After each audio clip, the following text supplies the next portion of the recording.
In your morning consumer news, a new study warns that climate change could drive a surge in foreclosures across the U.S. Everything from floods to wind damage are driving up repair costs and those insurance premiums. And that financial strain could push foreclosures up 380% over the next decade. Trump International Hotel and Tower in Chicago has to pay a major settlement over environmental violations. Illinois' Attorney General has announced a $4.8 million agreement over water pulled from the Chicago River. Last year, a judge found Trump International Hotel and Tower was in violation of the state's Environmental Protection Act.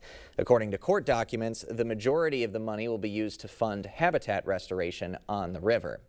Lots of moviegoers chose to celebrate this Memorial Day weekend with Disney's live-action Lilo and Stitch pulling in more than $145 million domestically.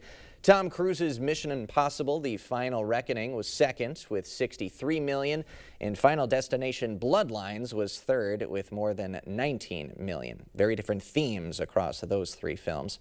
Hotel brands around the world are increasingly focusing on all-inclusive resorts. The model is changing in terms of dining and room choices at some hotels, while others focus on offering a more boutique experience. CBS News correspondent Wendy Gillette reports on the evolution of all-inclusive resorts. An island vibe is part of what brought North Carolina residents Morgan McLeod and husband Dylan Plantage to Sandals Dunn's River in Ocho Rios, Jamaica.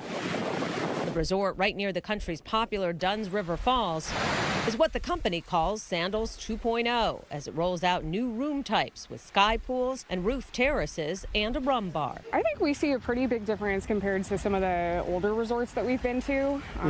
This seems very much more detail-oriented, kind of higher end. The resort, one of those we stayed at for a special rate, keeps familiar Sandals elements like swim-up bars, but adds more choices, including restaurant options. We took all the data from our travel partners, our returning guests, and everybody, and we say, okay, let's reset it. The restaurant scene at All Inclusives is also shifting here in Mexico at Gran Velas Riviera Maya, where this restaurant is the first all-inclusive in the world to snag a AAA 5-Diamond Award, also honored with a Michelin star last year. Under the watchful eye of executive chef Nayum Velasco, the kitchen at Cocina de Autor produces a seasonal 8-course tasting menu. My inspiration comes mainly from my environment, my surroundings. Gran Velas offers guests a 2-floor spa with locally inspired treatments and rooms with plunge pools and ocean views, but the food is a primary focus. People want to get more value from what they're spending. Value is also key for a new Hyatt brand called Vivid, with its Grand Island Hotel about 40 miles north in Cancun. The Hopping Beach Club shows off a casual, active vibe, catering to Gen Zs and millennials. The younger generation is traveling way more than in the past, and that they are very interested in exploring the all-inclusive space.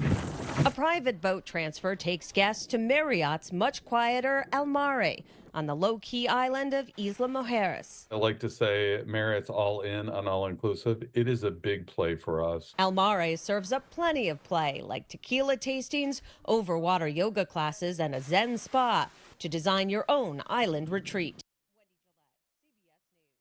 Marriott says about 25% of hotels opening in the Caribbean and Latin America are all-inclusives. A second Hyatt Vivid is coming to the Dominican Republic later this year.